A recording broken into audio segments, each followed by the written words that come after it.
told me not to talk about what happened that night. Said I imagined it. Said I was sleep deprived. Said trauma does weird things to your memory. But no matter how much they try to explain it away, I know what I saw. I remember what I smelled. What I heard. How it felt when the air around me dropped 20 degrees in seconds flat. I'm not saying this for attention. Hell, I wish I could forget it. I'm saying it because I think something out there is watching the roads at night. And sooner or later, it's gonna take someone else. Someone who won't come back. This was back in 2018. I'd been driving the ambulance night shift out in rural Kentucky for about 3 years. Most calls were boring as hell. Farm injuries, bar fights, the occasional heart attack. You get used to the rhythm of things. Sirens wail, tires screech, someone screams. Rinse and repeat.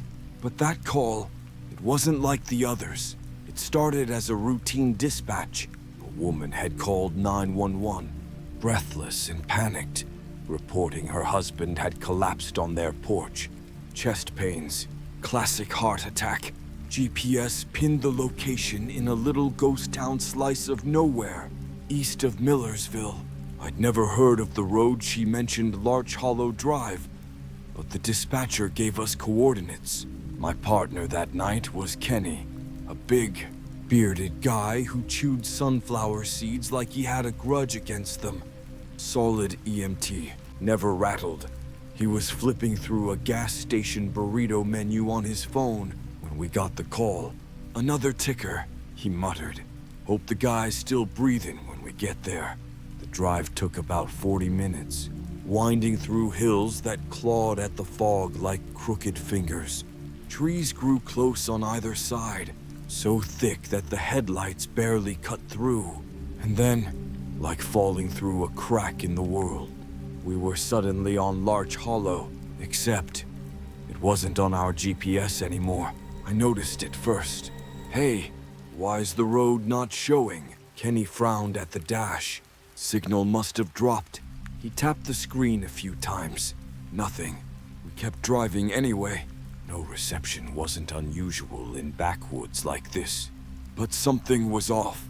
There were no houses, no mailboxes, no streetlights. Just trees, dark and unmoving. The kind that look older than any town nearby. The kind that remember. Finally, through the windshield, we saw a figure on the side of the road. A woman in a white nightgown, waving her arms, face pale under the ambulance lights. Her hair clung to her face like it was wet. Kenny rolled down his window. "Ma'am, you the one who called?" She didn't answer, just pointed up a gravel path we almost missed entirely. That's when I saw it, a small cabin, barely more than a shack, tucked between trees like it didn't want to be found. We parked. I grabbed the gear and followed Kenny up the steps. The front door was open. Inside, the lights were out, but there was a lantern glowing on the floor. Beside it, lying still, was a man, early 50s, shirt half unbuttoned, his chest rising and falling slow. We got to work checking vitals, hooking him to oxygen. His pulse was faint, but steady.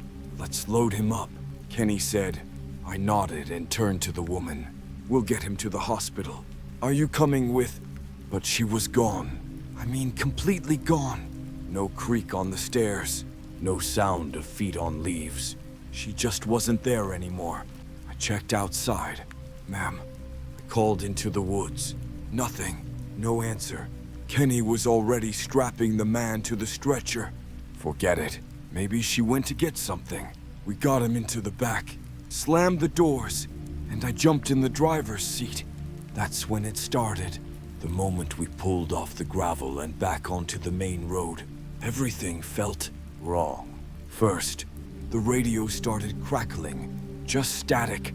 Then a low voice murmuring something I couldn't quite catch. Not a dispatcher, not even English. I don't think. The words didn't sound human. Then, the lights inside the ambulance began to flicker. Kenny's voice came through the comms. "You seeing this?" "Yeah," I said. "What's happening back there?" No answer. I glanced in the rearview mirror and froze. Kenny was gone. The stretcher was still there, still buckled, but it was empty. No patient, no partner, just a wet trail across the floor, like something had been dragged away. I slammed the brakes. The ambulance screeched to a stop in the middle of the forest. I ran to the back, hard hammering. Empty. The gear was still there. Oxygen tank rolling slowly on the floor. But the patient, Kenny, gone. I radioed dispatch. Handshaking. Unit 42 requesting backup. Immediate assistance. 2 people missing from vehicle en route from Larch Hollow. I need help now. Static. Then a voice. Faint. Whispering. You were never there. I looked around. Trees. Darkness. The GPS still dead. I turned in a full circle, trying to spot headlights, a trail, anything. And then I saw her, the woman in white, standing at the tree line, just watching me. But her eyes weren't right. They weren't reflecting the light like normal eyes should. They were absorbing it, like holes punched in reality. I blinked and she was gone again. It took 2 more hours before backup arrived. When they did, they found me sitting in the middle of the road, still holding the medical bag like a lifeline. The ambulance, empty. No sign anyone else had been there. Kenny never showed up again. They said he must have wandered off. The patient, no records, no call logged. They said I dreamed it, made it up. But they didn't see what I saw. They didn't hear what I heard. And they sure as hell weren't the ones who found Kenny's shoes. Weeks later, half buried in the mud 2 towns over with his radio still clipped to the laces, buzzing quietly with static. Some nights just don't feel right from the start. It was early October, just cold enough to see your breath and feel the ache in your knuckles when gripping the steering wheel too tight. I remember that night clearly because of the fog. It came in thick and low, hugging the ground in a way that made the ambulance headlights more of a hindrance than a help. You ever try driving through fog that looks like it's crawling, like it's alive? That was the first red flag. Dispatch buzzed in just past 2:17 a.m. The voice on the other end didn't sound like our regular dispatcher. Carol. This one was low, deliberate. 42B. Proceed to the corner of Ridgemont and Hollow Creek. Male caller reports chest pain. Alone at the scene. I repeated the location back. Kenny, yeah. Same guy from the last story looked up from the glove compartment where he was digging around for coffee packets. Ridgemont and Hollow Creek. That can't be right. Hollow Creek's underwater. He wasn't wrong. There'd been major flooding in that area since the dam break the week before. We'd been told multiple times that whole side of the river was off limits. Roads washed out, trees down, power gone.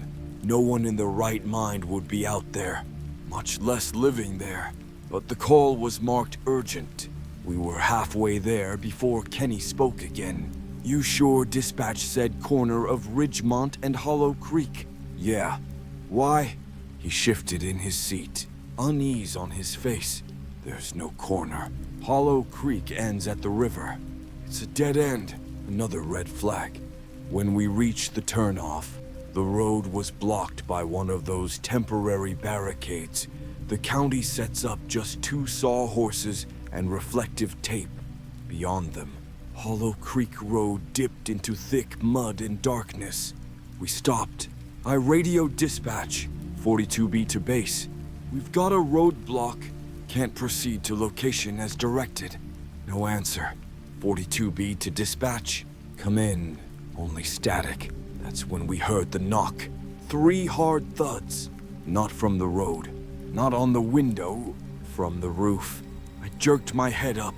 Kenny opened his door, stepped out, shined his flashlight upward. Nothing. We both stood there for a second, listening. The fog muffled everything. Not even the buzz of crickets or frogs. Just the drip of water and our own breath. Then the radio crackled again. "I'm still here," the voice whispered. But it wasn't Carol. The voice sounded like it came from underwater. Muffled, gurgling, distorted. Kenny leaned in, mouth open. The voice said, "He's already gone." I don't know what hit us first, the cold or the silence. Because the temperature dropped instantly. You ever feel your eyelashes freeze? That kind of cold. And then the silence got worse, like it was pushing against your eardrums, trying to climb inside. We got back in the ambulance and drove forward anyway, nudging past the barricade. I know we shouldn't have, but something in me felt pulled. As we crept down Hollow Creek Road, the mud clung to our tires like hands. Trees leaned over the road like they were eavesdropping. Then, out of nowhere, the fog parted, and there he was, a man, standing in the middle of the road. He was soaked, head to toe. His clothes clung to him like second skin. His mouth opened and closed slowly, like he was trying to say something, but no sound came out. Kenny jumped out before I could stop him. "Sir, are you the one who called?" The man didn't respond, just stared at Kenny, blinking like he hadn't done it in years. I got out too. "We're here to help you, but you need to talk to us. What's your name?" Still nothing. Then he lifted his hand, slowly, and pointed to the side of the road. There was nothing there, just trees. "No one's gonna believe us," Kenny whispered. I turned back to the man, and that's when I noticed something wrong. His skin wasn't just wet. It was sloughing, peeling, like he'd been in water too long. You've seen that look, skin like wax paper. And then I saw his wrist, a medical band. Name, Travis Halden. DOB 03I 976. Date of death 2000 Reach. It was 1/1/2018 that night. Kenny must have seen it too, because he stumbled back, hands shaking. "We need to go now." I grabbed his arm. "We can't just leave him. He's dead, man." I turned again, but the man was gone, vanished. No sound, no footprints. The fog swallowed the road again, like it hadn't just opened to show us a corpse that talked. We drove back in silence. We didn't speak about it for days. It wasn't until a week later, during a department debrief about flood response protocols, that we saw the name again. Travis Halden. He drowned in the river when his truck went off a washed-out bridge. His body was found miles downstream. No way he could have made that call. No way he should have been standing in the middle of Hollow Creek Road. But we both saw him, and the kicker, the time of death on the report. 17 a.m., same time we got the call. People always assume hospitals are where you get saved. That once you make it through the ambulance doors, you're safe. But that's not always true. Some hospitals are where the real horror starts. This one was different. We weren't supposed to go there. The building was officially decommissioned. St. Agnes Memorial sat abandoned at the edge of town since 2003. Word was, they shut it down after a gas leak caused a fire that killed 7 patients on the 4th floor. Place was never rebuilt, just left to rot. You could still smell it when the wind was right.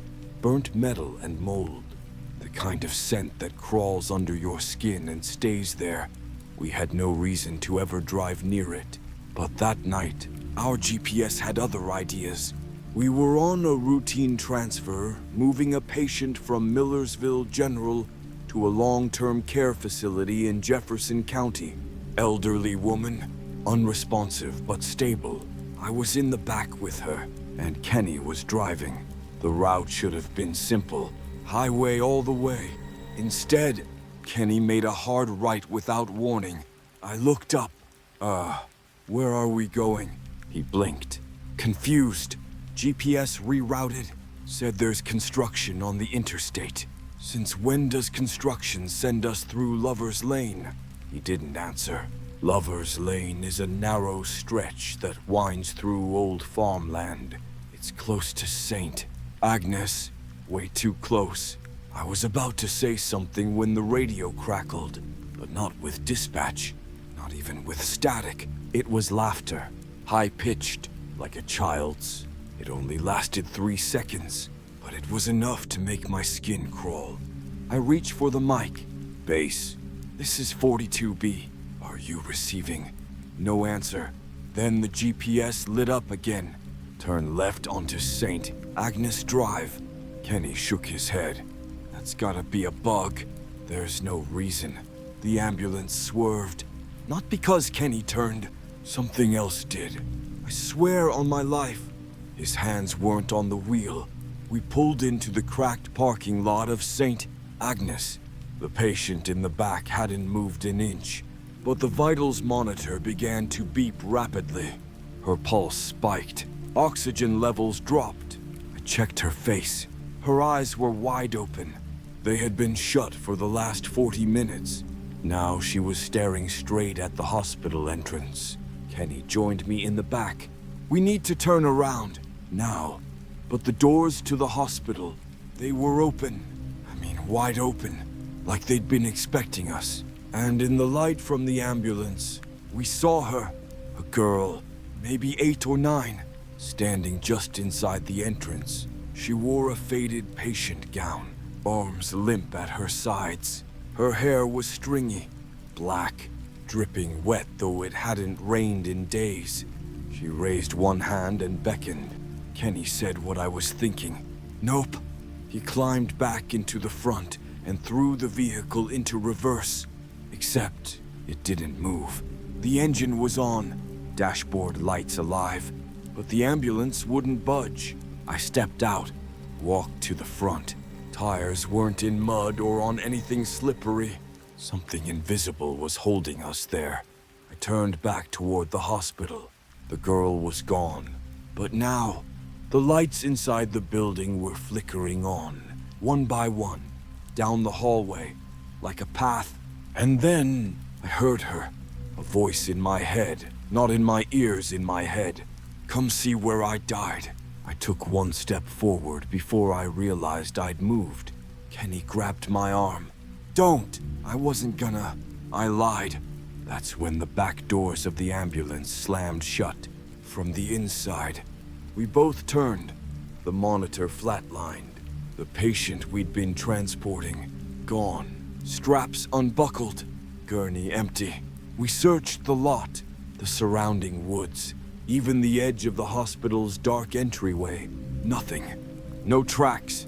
No sound. Just that creeping sensation of being watched. We reported it, of course. Wrote it up as equipment malfunction. GPS failure. Patient eloped during technical issue. But the guys at dispatch later told us something weird. There was no road work on the interstate, and our unit's GPS, it never registered a reroute. It stayed locked on the original route the entire time. As for St. Agnes, that building was torn down 3 months before that night. We stood in the parking lot of a field. Nothing there but weeds in the wind. So where the hell did that light come from? Where the hell did the girl go? And most important, who did we lose in the back of that ambulance?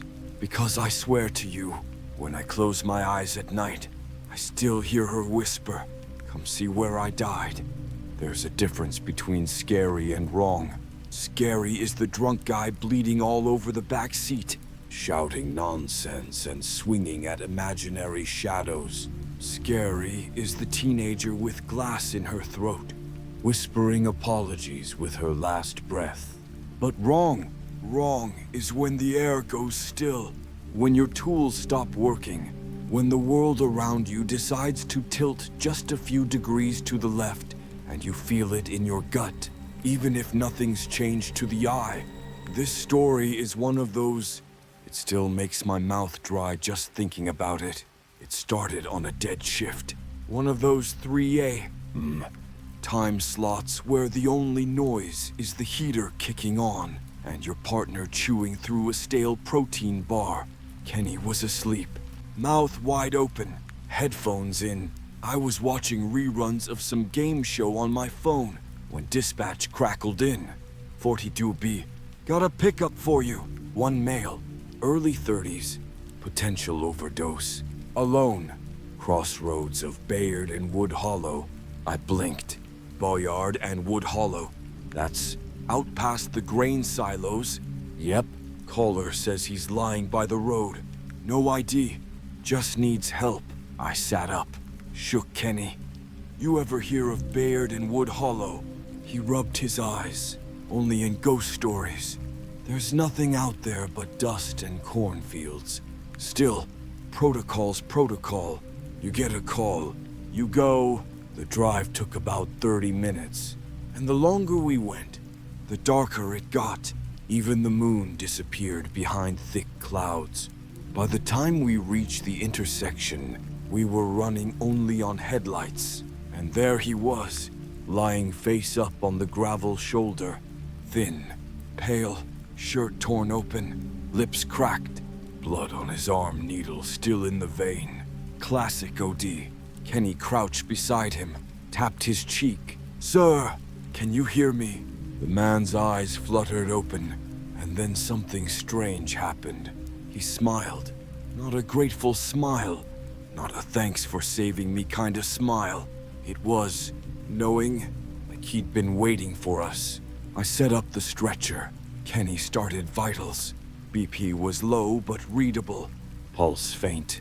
We loaded him up, got him into the back. That's when he finally spoke. One word, wrong. Kenny paused. What's wrong? But the guy just kept repeating it. Wrong, wrong, wrong. He looked up at me, and his pupils were blown out wide. Black. No whites at all. Not like a drug thing. Like a void.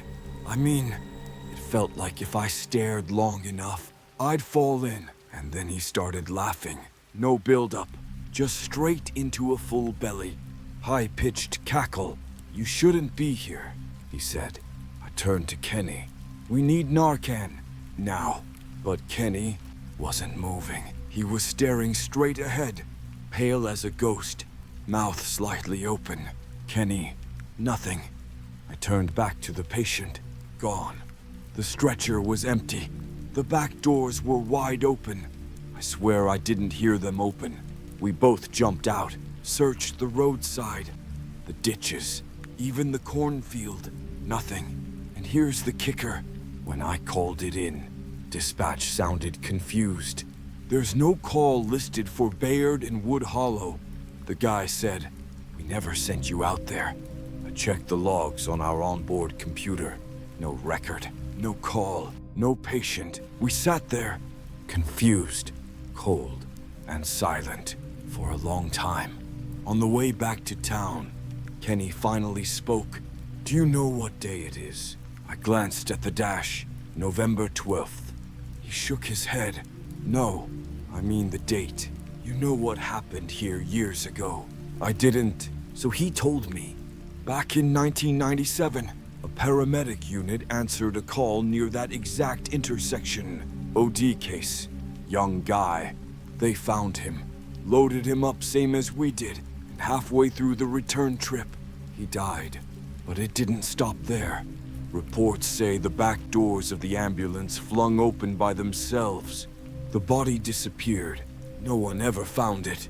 The two medics, they quit a week later. Said they were being followed by laughter. I didn't believe it. Not really. Until we got back to the station and found muddy footprints on the inside walls of the ambulance, running up the ceiling, as if someone had climbed out through the roof. But there's no hatch. There's never been a hatch. I don't scare easily. Comes with the job. You learn to keep your emotions buried 6 feet under, right next to all the things you wish you hadn't seen. But there's one thing that still makes the hairs on the back of my neck stand up. When someone you've never met Says your name, not in a coincidence kind of way. Not like, hey, I saw your badge. I mean, before you introduce yourself, before you even speak. And that's exactly what happened that night. It was mid-January, cold enough that the frost on the inside of the windshield was thicker than the glass itself. Kenny and I were posted up near an old gas station, trying to warm our hands on bad coffee and a dying heater. The call came in just after 4 a.m. Ma'am, 42B, we've got a priority one. Melee, early 40s, disoriented and combative. Address is 18 Sycamore Lane. Kenny raised an eyebrow. That's in the old red zone, isn't it?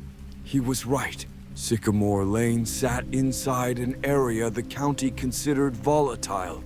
High drug traffic, abandoned homes, mental health cases through the roof. Half the street had been condemned years ago. We'd been warned to avoid it when possible. But this was a priority one, so we went. The GPS led us down crumbling roads lined with rusted-out trailers and empty yards. Streetlights flickered half-heartedly, their bulbs buzzing like angry bees. When we pulled up to the house, a squat, cinder block thing with no windows and a door that looked one kick from collapse. The porch light was on. That should have been the first red flag. No one in this area had working power. Kenny stayed in the rig, said he'd back me up from the cab. I walked up to the door, knocked once. It opened before I could hit it again, and there he was. The man stood barefoot on the cracked linoleum, face pale, eyes too wide. He looked like he hadn't blinked in hours. His hands trembled by his sides. There was no one else in the house, just stained furniture and mold creeping up the walls. "Sir," I said, keeping my voice calm, "did you call for assistance?" He nodded slowly, and then he said it. "Your name is Mike." I froze. I hadn't told him my name.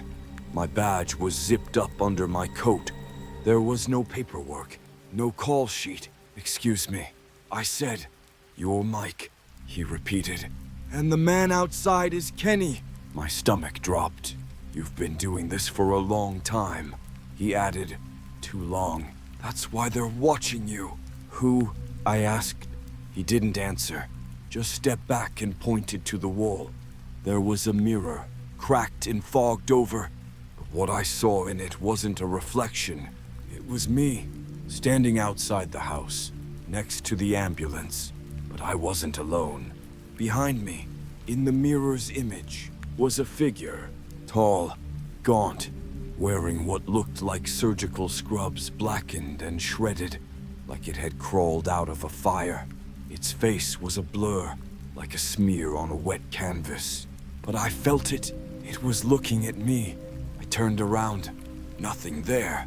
The man laughed, soft at first, then louder. "Do you see it now?" he said. "It's been following you since Larch Hollow. You brought it back with you. That name, Larch Hollow, the place where I lost Kenny the first time, the place with the vanishing patient." I backed away. "I don't know what you're talking about." He stepped closer. "It waits. It chooses. It collects." I radioed Kenny. "We need to go now." Kenny pulled up fast. I dragged the man out, kicking and muttering the whole way. Got him strapped in and sedated. But all the way to the hospital, he kept whispering the same thing, over and over. "He wears your face." We turned him over to psych intake and tried to write it off as just another crazy episode. Except that night, when I got home, something was waiting for me. Not a sound, not a presence, a photo. Sitting on my kitchen table, it was a picture of me, standing outside that house on Sycamore Lane. And in the background, that same tall, blackened figure, standing in the shadows, just behind the ambulance. I never told anyone. I still have the photo, and every time I look at it, the figure is just a little bit closer. It was supposed to be an easy run. No patient, no emergency. Just a transfer request, pick up equipment from a clinic on the east side and bring it back to the station. 25 minutes, tops. Kenny and I didn't even wear our full gear. We left our radios low and the music loud, trying to fight off the 4A haze that crept in around that time. I should have known better. It started with the GPS. Again, we were on Highway 13, a road we knew like the backs of our hands. It curved through a wooded stretch that led into town. No tricks, no surprises. But somewhere around mile marker 81, it recalculated. In 600 feet, turn right onto Delmore Road. Kenny frowned. Delmore, that's a service road. It doesn't go through. It does on the map, I said, leaning over the screen. The road was there, gray, winding, cutting through forest and rejoining Highway 13 a few miles ahead. A shortcut, or so we thought. We made the turn. At first, nothing seemed wrong. The trees pressed in tight, sure, but that's how back roads are out here. Gravel crunched under the tires. The trees whispered with wind, and our high beams lit the fog ahead like milk poured across glass. Then we passed a rusted mailbox, painted red, number 912. Didn't think much of it. 2 minutes later, we passed it again. Same rust, same number. Did we just make a circle? Kenny asked. No, I said. Watching the GPS, we're moving forward. Look, next turn's in a mile. But then it happened again. Mailbox 912. Red. Rusted. Identical.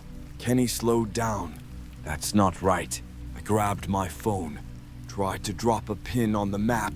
No signal. Just a spinning wheel. Let's turn around, I said. This isn't a shortcut. It's a trap. He nodded. Threw the ambulance into reverse and spun us back the way we came. That's when we saw it. A figure standing in the middle of the road, arms at its sides, tall, head cocked like it was listening. Kenny slammed on the brakes. You seeing this? I nodded, but I didn't move. We sat there, watching.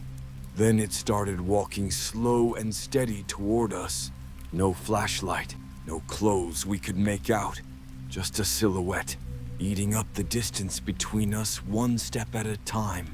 Kenny threw the rig into drive, but we didn't move. The wheels spun, gravel flying, mud churning. We were stuck. The figure kept coming. And I swear to you, it wasn't walking on the road. It was gliding. Kenny jumped out to check the tires. I stayed in the driver's seat, heart racing, one hand on the radio, even though I already knew it wouldn't work. Mike! Kenny's voice panicked. I opened the door, stepped into the cold. Kenny stood behind the ambulance, pale as a sheet, pointing down. The road behind us, gone, just trees, thick and black, and completely blocking the path we'd come from. There wasn't even space for a vehicle to fit through. We didn't turn, I said. We didn't go off-road. I know, Kenny said, but we're not where we were. We turned back toward the front. The figure, gone. In its place was the red mailbox. Again, we climbed back in the cab and just started driving. Slow, focused, no talking. Eventually, we saw lights, headlights, another vehicle, a truck. It passed us, fast, and then was gone around the bend. Then we saw it again. Same truck, same license plate. 3 more times, looping, endless. We killed the engine, just sat in the dark, breathing in the cold, until the radio crackled. It was a child's voice, soft, flat. You're not supposed to be here. Then silence. We turned the key. The ambulance started. And this time, when we hit the gas, it moved. The trees opened. The road widened. And just like that, we were back on Highway 13. No sign of Delmore Road behind us. No mailbox. No truck. We drove straight to the station, locked the rig, and sat in silence until the sun came up. The GPS history, blank. The call log, no transfer ever scheduled. But there's one more thing. When I went back the next day, on my own, just to prove to myself that I hadn't lost it, there was no road at that turnoff, just solid forest, like it had never been there at all. There's a certain kind of silence that only comes with death. You know the one. I mean, it's not just quiet, it's still heavy, like the air itself doesn't want to move, out of respect or fear. You feel it when you walk into a room where someone just passed, or when you're alone with a body in the back of the ambulance, and the only sound is the hum of the tires on the road.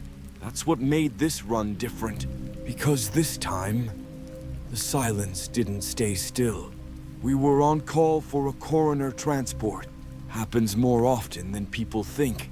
When someone dies outside a hospital, at home, in the woods, in a parking lot, and the body needs to go to the county morgue. Sometimes they send EMS to get it there. That's what this was. Man in his 50s. Cardiac arrest in a motel room off the highway. DOA when we arrived. Police were already there.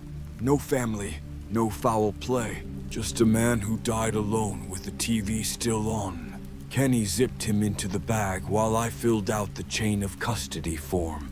Standard procedure. Everything checked out. We lifted him into the rig and secured him. Then we headed out.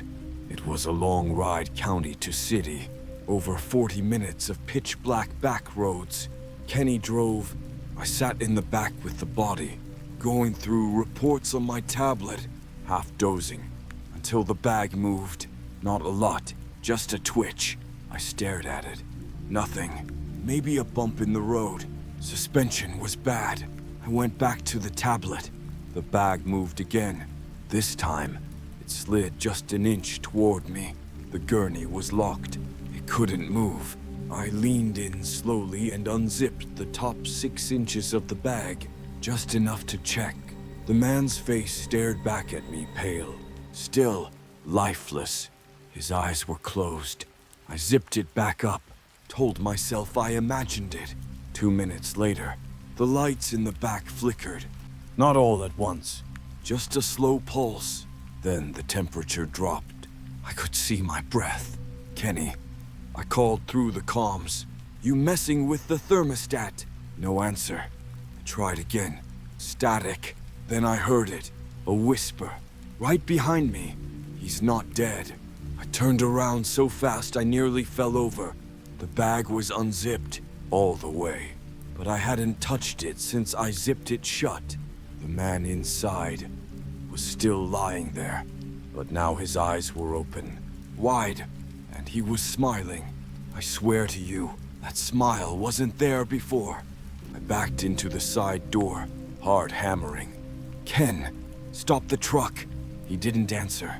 The gurney creaked, and then the man dead, cold, lifeless, sat up, slowly, like a puppet pulled by invisible strings. He turned his head toward me, joints cracking, mouth still smiling. I didn't wait. I pounded the wall, screamed at Kenny to pull over. Nothing. The man in the body bag whispered. He can't hear you. He's not driving anymore. The rig jerked. I fell. Lights went out completely. Just black and silence. When I came to, the ambulance was still. Quiet. I was alone in the back. Bag zipped. Locked. Exactly how we'd left it. But Kenny... gone. Driver's seat empty. Engine running. No sign of a struggle. No footprints. No blood. Just one thing out of place. A second body bag. On the floor in the back. No tag. No record. No reason for it to be there. And when I touched it, it was warm. I called it in. They found me alone on the side of Highway 54. Barely coherent. Searched the whole stretch of road. No Kenny, no second body bag. Just one deceased male, name confirmed. Cause of death verified. But I still remember his eyes. Open, alive, smiling. One thing they don't tell you when you sign up for this job is how often you'll be the first person to step inside a house where something's gone terribly wrong. Not the kind of wrong you can fix with CPR or Narcan. I'm talking about the kind of wrong that seeps into the drywall, that lives between the floorboards, that breathes when no one's home. This one happened last summer. We were called to a residence on Renfield Road, a street we knew well. It looped around the east end of town, lined with modest little bungalows and sagging fences. Most of the houses there had been built in the 60s, small but clean, nothing out of the ordinary. So when dispatch gave us the address, 9 Renfield, Kenny frowned. There's no 349. Renfield ends at 340. I checked the map. Sure enough, there it was, right between two houses we'd been to before, like it had always been there. We figured it was a new build, maybe a pop-up modular or something. We were wrong. We pulled onto the street, past 341, then 345, and then saw it. 349 Renfield, a two-story Victorian that looked like it had been plucked out of 1895 and dropped in the middle of a ranch-style neighborhood. Gray wood siding, turret on the corner, iron fence, porch swing creaking gently in the breeze. Definitely wasn't here last week, Kenny said. We parked, no lights on inside, no sound, just the address glowing on our dash. Caller had been a neighbor, said they saw a woman screaming in the upstairs window. No one answered when I knocked, so we entered. The front door creaked open on its own. I'm not making that up. The air inside was cold, smelled like dust and vinegar, like something old was trying to preserve itself. We called out no answer. I radioed dispatch. 42B entering residence. Possible domestic situation. We stepped inside. The floorboards groaned with every step. Wallpaper peeled in long curls. Everything was covered in a thin layer of ash, or maybe dust. It was hard to tell, but the weirdest thing, there was no furniture, no chairs, no pictures, no dishes, just empty rooms. We found the staircase, narrow, steep, leading to the second floor. That's when we heard it. A music box, playing somewhere above us.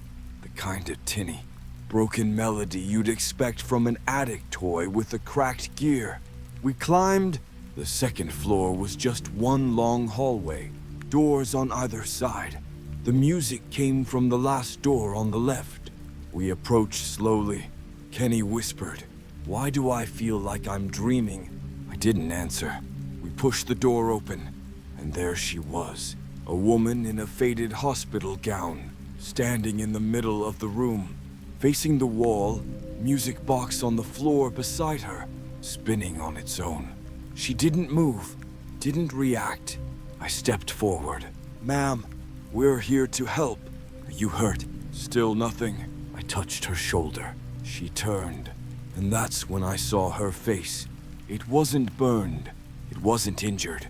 It was blank. No eyes, no mouth, just smooth, pale skin where a face should have been. She reached toward me with trembling hands and spoke, not with a mouth, but inside my head. "Get out! This house is not for the living." I stumbled back, pulled Kenny with me. We didn't walk, we ran, down the stairs, through the door, into the street. We turned back to look, and the house was gone. I mean it. 1 second it was there, 2 stories tall. The next, an empty lot, fresh dirt, no foundation, like it had never been there at all. We stood there, panting, hearts racing. A neighbor came out onto his porch, confused. "You boys okay? You look like you've seen a ghost." We pointed at the lot. There was a house here. He squinted. Hasn't been a house there in 50 years. Burned down in 72. Whole family died. Left the land empty. Kenny didn't say a word the whole ride back. But later, he showed me something A photo on his phone, taken seconds before we entered the house. It showed 349 Renfield, just like we saw it. But when we looked again, the photo had changed. It was now just an empty lot, but we were still standing in front of it. We're trained to stay calm. You have to be when you're the first person on the scene, the one everyone looks to when things fall apart.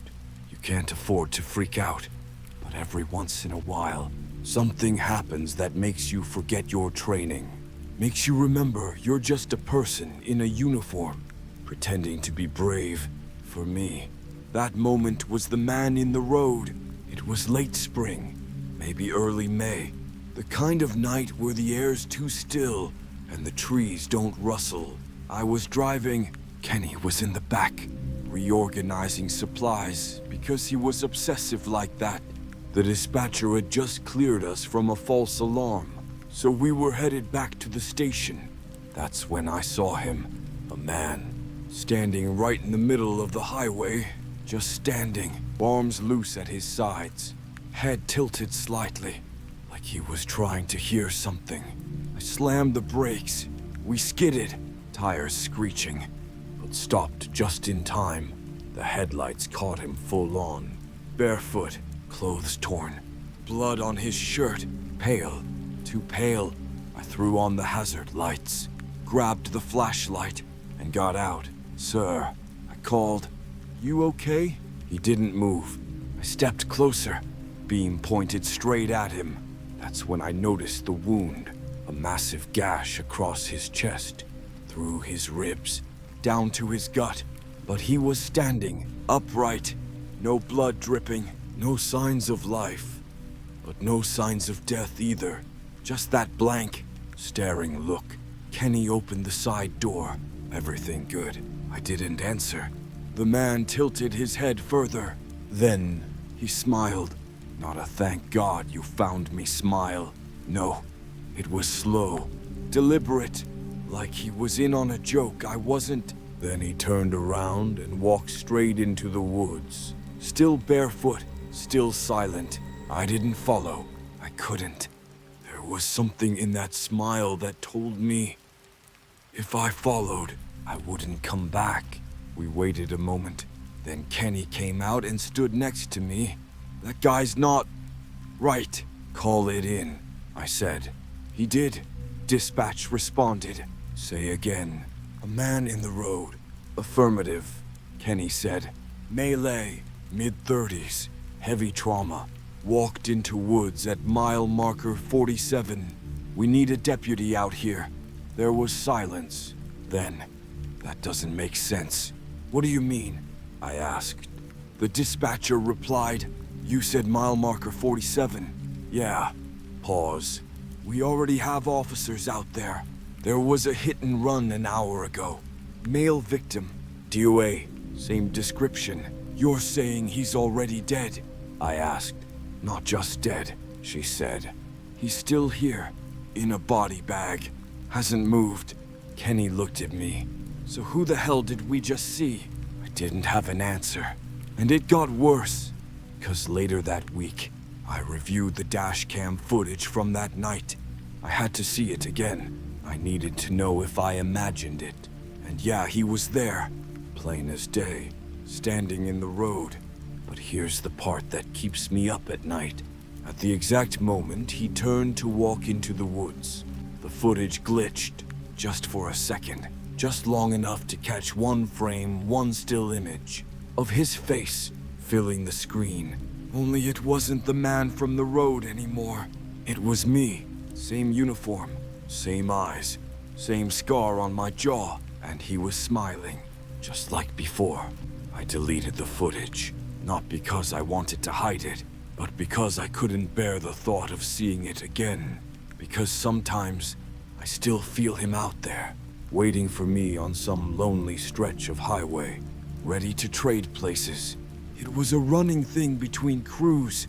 Don't take the hillside call. Watch out for the ghosts on the hill. Stuff like that. A mix of old school superstition and gallows humor. The place had been shut down since the mid-90s. after a fire gutted most of the East Wing.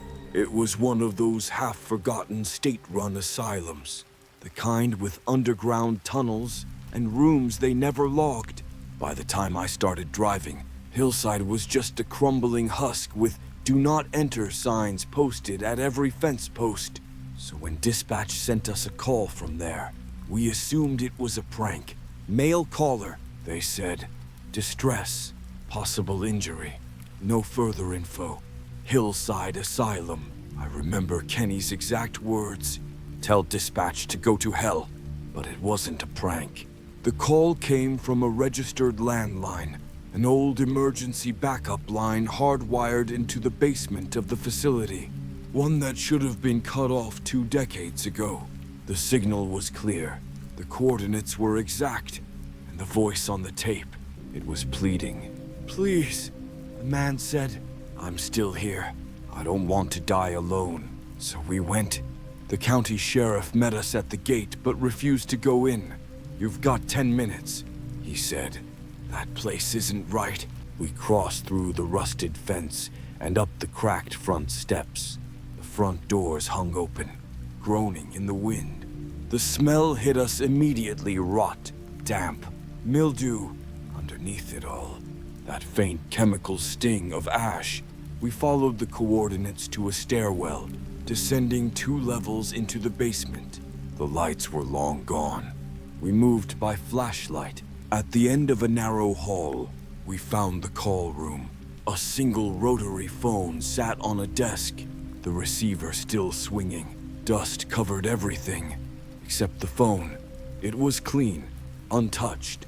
Kenny picked it up, pressed it to his ear. He nodded slowly, then froze. "Mike," he said. "He wants to talk to you." I took the phone. "Hello?" The voice on the other end was weak, male, shaking. "You came," he whispered. "I didn't think anyone would come." "Who is this?" I asked. "They locked me down here a long time ago. Said I wasn't well." I scanned the room. "Where are you right now?" "Behind you," he said. I turned. Nothing. Just rusted cabinets, peeling paint, old gurneys. But when I looked back at the desk, the phone was gone, vanished. Cord and all. Kenny stood behind me, pale as paper. "Did you hear that?" he whispered. "No." "What?" He looked at the ceiling. Footsteps.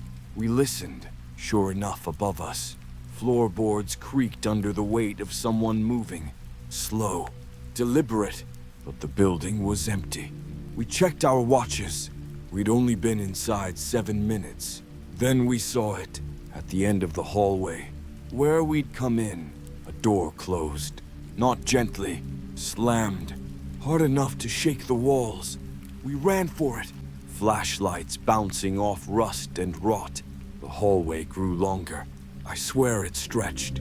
We kept running until the lights flickered just once, and we were back at the top of the stairs, exactly where we'd started, except it wasn't the same.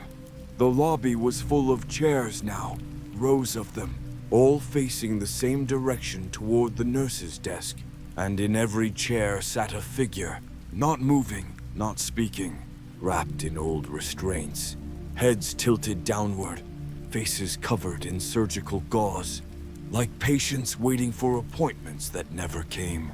I turned to Kenny. "We didn't come through this." He shook his head. "We didn't speak. We walked fast, not running through that room, eyes forward, not daring to look at the gauze-covered faces. But I swear to God, as we passed, they began to hum, low and dissonant, like a broken lullaby. We burst through the front doors and didn't stop until we were back at the rig. The sheriff was gone, so was his car. We drove back in silence. Later, we checked with dispatch. They had no recording of the call, no voice log, no timestamp, nothing. But back at the station, I found something in my pocket.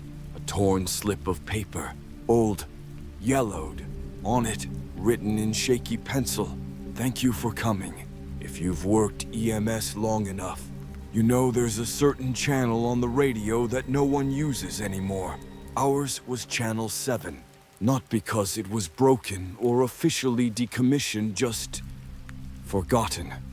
The story goes that years ago, a unit bled out while calling for help on Channel 7, and dispatch never heard it. They died alone, less than a mile from the hospital. Since then, crews avoided it like the plague. Some said you could still hear them calling out if you tuned in at the wrong time. I didn't believe any of that. Not until the night the radio came on by itself. It was a quiet shift. Kenny was out sick first time I'd worked without him in months.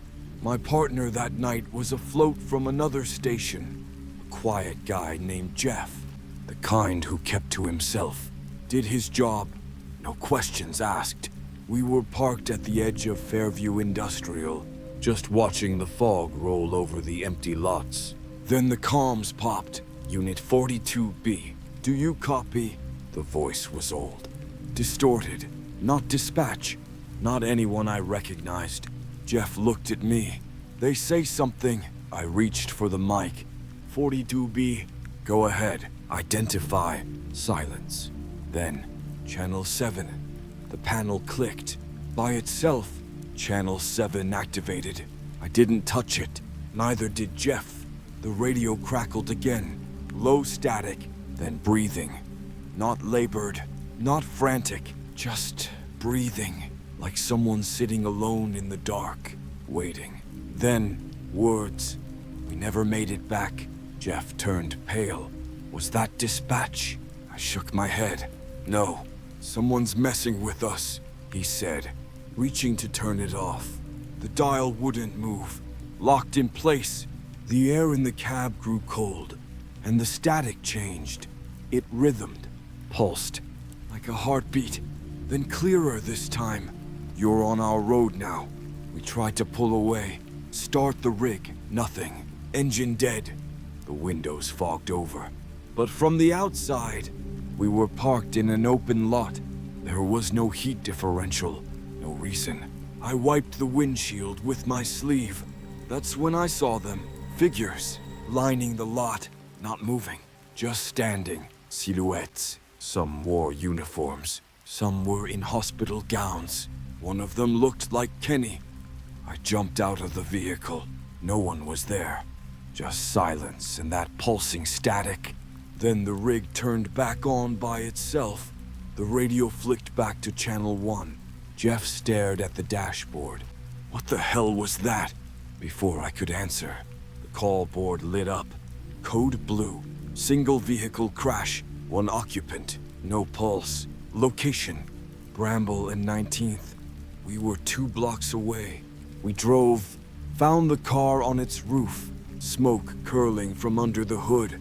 The driver was slumped against the steering wheel, dead, neck broken. But when we pulled him out, he was wearing a paramedic uniform, and his ID, Jeffrey Holtz, Station 6, Unit 42B. The guy sitting next to me looked over my shoulder and whispered, "That's my name." But he didn't sound surprised. He sounded resigned, like he'd known all along. I turned to look at him. But the seat was empty. No trace, no door open, no footprints, no Jeff, gone. Later, I checked our logs. There was never a Jeff assigned to my unit that night. Dispatch had me marked as a solo crew, but I remember him. Quiet voice, steady hands, and the last thing he said before disappearing into the fog. If you hear Channel 7 again, don't answer. I've driven every kind of route imaginable. Through ice storms and tornado watches, across bridges on the verge of collapse, and once through a field fire so close, I swear I could feel my boots melt. But nothing, and I mean nothing, compared to the night we drove a mile that wouldn't end. It started simple, a standard transport call. We were scheduled to pick up a psychiatric patient from a clinic in Hollow Ridge and transfer them to a facility out in Carver. Just under an hour's drive. I'd done it dozens of times. The patient was sedated, strapped in and sleeping, mid-30s, melee, unresponsive but breathing fine. Name was listed as Daniel Sykes. Everything seemed normal. Kenny was back on shift. It was good to have him there again, though he'd been quieter lately. Said he was having bad dreams. Seeing things on his days off didn't seem connected at the time. We loaded up, left Hollow Ridge at exactly 2:12 am, and drove. First 10 minutes were quiet. Then I checked the clock. 2:12 again. Weird, but maybe the dash was glitching. I glanced at Kenny. He was frowning at his watch. Still says 2:12, he said. Yours too. I lifted my wrist. 2:12. 10 minutes passed. 20, 30. Same stretch of road. Same mile markers. Same dead possum in the left lane. We were stuck in one endless mile. We're not moving, Kenny whispered. But we are, I said. We're driving forward. No, he said, pointing out the window. Look again. The same tree. A lightning-struck oak with a single broken branch halfway across the road. We'd passed it at least 6 times. I hit the brakes. The ambulance stopped. Engine humming, tires ticking against gravel. No noise outside, not even crickets. I radioed dispatch. Unit 42B. We're experiencing a technical issue. Road appears incorrect. The radio hissed, then crackled, then a voice, barely audible. Turn around. Not a command, a warning. Kenny and I locked eyes. Then we heard it. Movement. From the back. Not loud, just enough. Like a leather strap sliding loose. I stepped out of the cab, heart racing.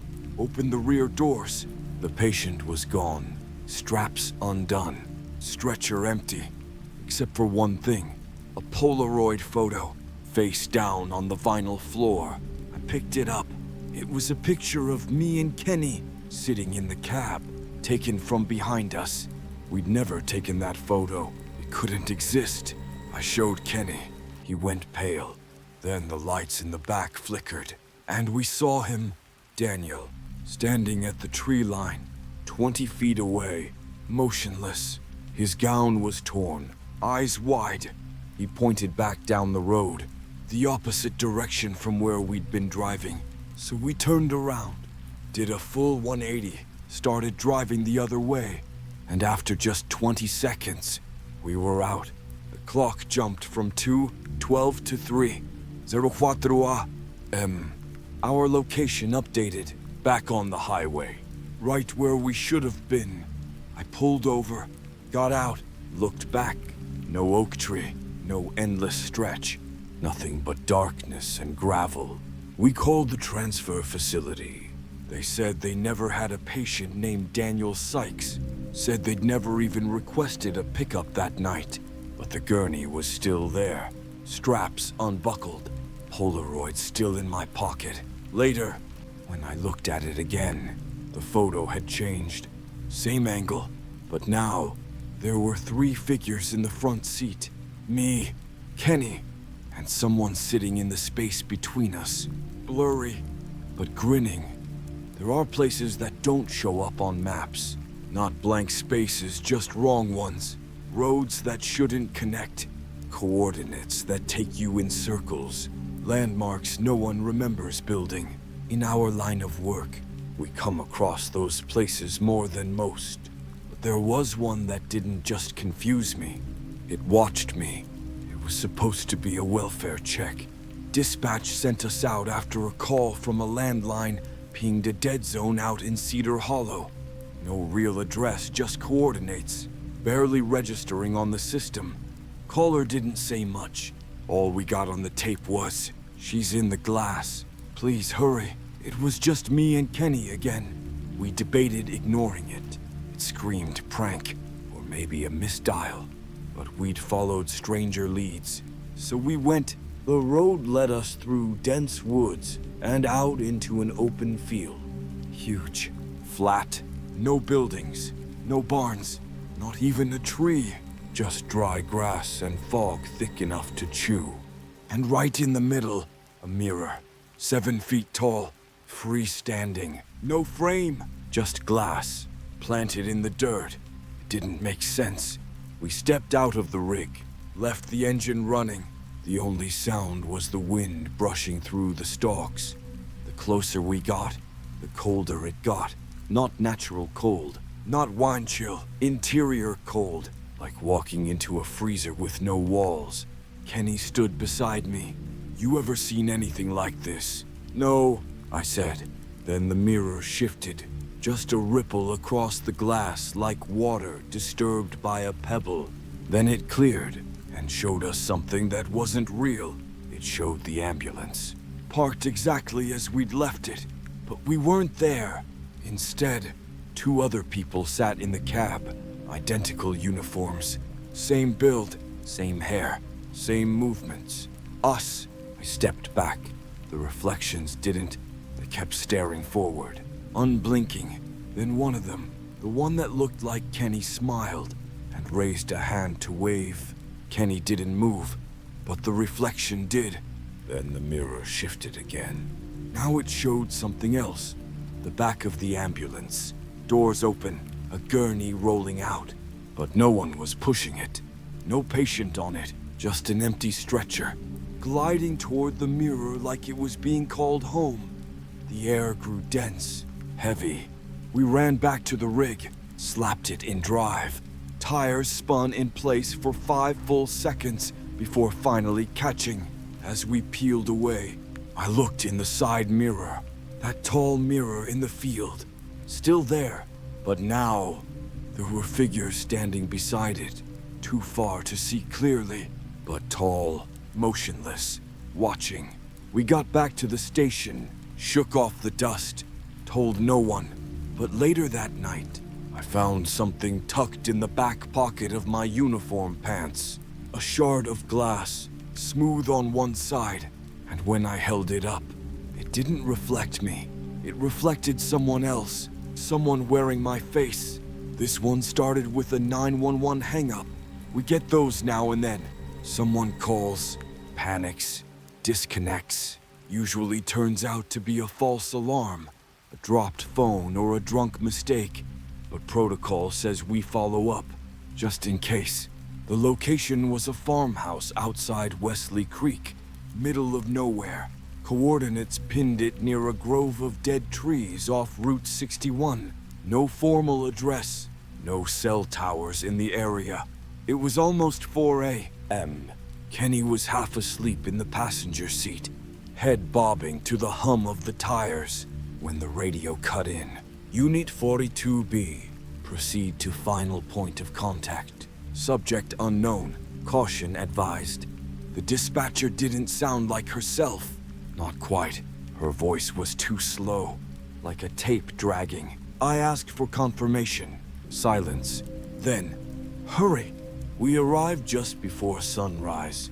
The house was old, 2 stories, all wood, slumped like it was tired of standing. One upstairs window was cracked open, the screen hung by a thread. Porch sagged under our boots as we stepped up. No answer when we knocked. I tried the door. It creaked open. We entered. The house was dead silent. No electricity, no heat, not even the hum of insects. Dust everywhere. And in the living room, curled into the corner under a moth-eaten quilt, was a girl, maybe 10 years old. Long black hair, pale skin, eyes wide open, staring straight ahead. Kenny knelt beside her. Hey, sweetie, it's okay. We're here to help. She didn't move, didn't blink, didn't breathe, until she opened her mouth and spoke. Backwards, not just gibberish, actual reversed speech. We froze. She kept talking, eyes never shifting, voice low and smooth, like she was reciting a prayer. I pulled out my phone, recorded a few seconds before stepping away. We couldn't get her to move, couldn't get her to blink, so we did what we could.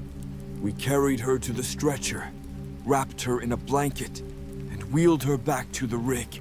As soon as we crossed the porch, the temperature dropped. Our breath plumed like fog. Inside the ambulance, she sat upright, on her own, still silent, eyes staring at the wall. Then she said my name. Clear.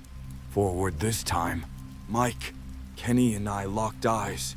I asked, "How do you know my name?" She didn't answer, but the radio crackled, and my voice came through. Only it wasn't from earlier. It wasn't a recording. It was me saying something I hadn't said yet. She's not real. Don't take her back. The radio died, and the girl smiled. We slammed the brakes, threw open the doors. She was gone, stretcher empty, blanket folded neatly. We drove back to the station in silence. Didn't say a word during debrief. Later that night, I played the recording I took of her reversed speech, ran it through a filter, cleaned the audio, and what I heard still haunts me. Because she wasn't speaking gibberish, she was saying the same sentence over and over. Let me wear your name. I've driven every street in this town. I've watched the sun rise through blood-spattered windshields and sat in parking lots so quiet you can hear your own heartbeat. I've seen things I can't explain. Things I'll never talk about with anyone who hasn't been in the rig with me at 3:00 am running a call that doesn't exist. But this last story, this one I've never told, because it's not just the worst, it's the one that never ended. It started like the others, a night like any other.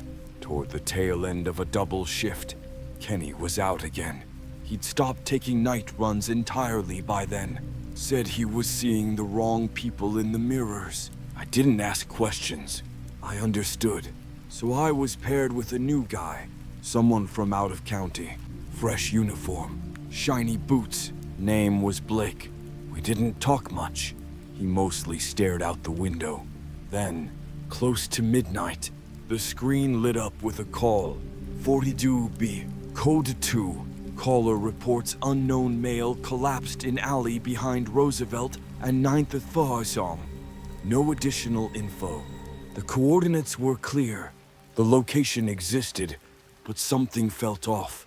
We turned down Roosevelt, then into the alley, empty, except for puddles and trash bins. Streetlights flickered, the usual. But the second I stepped out of the rig, my ears popped like we were gaining altitude. Blake followed me, but said nothing. At the end of the alley was a figure, curled in on itself, knees to chest, unmoving. I approached slowly. "Sir," I called. "Can you hear me?" No answer. As I got closer, I saw it wasn't a man at all. It was me. Same clothes, same boots, same radio. Unconscious or dead, lying in the dirt like a dropped doll. I froze. Blake didn't.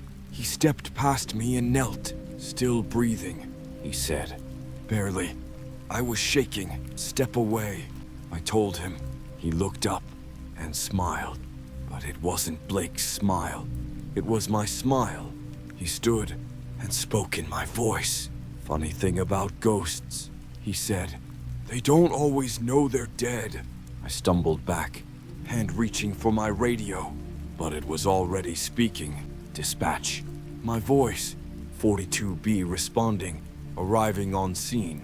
A moment I already lived, happening again. Then everything twisted. The alley stretched. Lights blew out, and I was alone.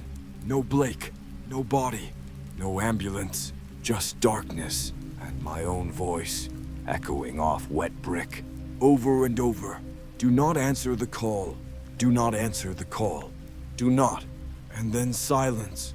I woke up in the rig, back at the station. Engine off, door open, no memory of driving. No Blake. My phone buzzed. A voicemail. Timestamp. 11:69 p. The night before. I hit play, and I heard myself. "If you get this, don't take the call from Roosevelt and 9th. Please. It's me. It's you. It doesn't end. I stared at the screen until the battery died. I checked the logs. No record of the call. No record of Blake. But I remember him. I remember me, curled in that alley, staring at myself from outside myself. And now, every few weeks, the same call pings dispatch. Same location, same time. Different crew. And I watch them go. And I never stop them. Because I never answered that call again. But someone always does. And someone always stays behind.